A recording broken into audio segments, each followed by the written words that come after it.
suspecting my neighbor of being a murderer.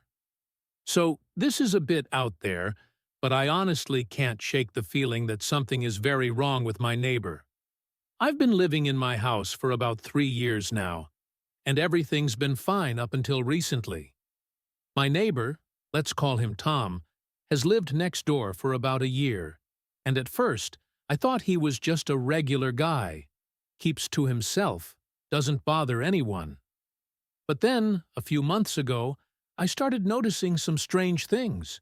First, I noticed that he was always around, but never seemed to leave his house.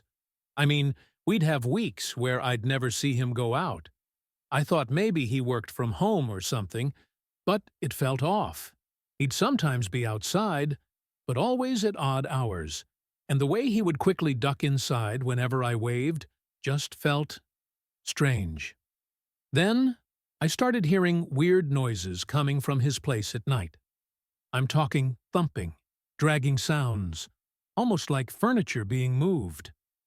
But sometimes it sounded more like something heavy being dragged across the floor. And it wasn't just occasional. This happened multiple nights in a row. One night, I swear I heard someone scream. It was muffled, like it came from inside his house. I couldn't tell if I was just imagining it, but the hairs on the back of my neck stood up. After that, I started paying closer attention.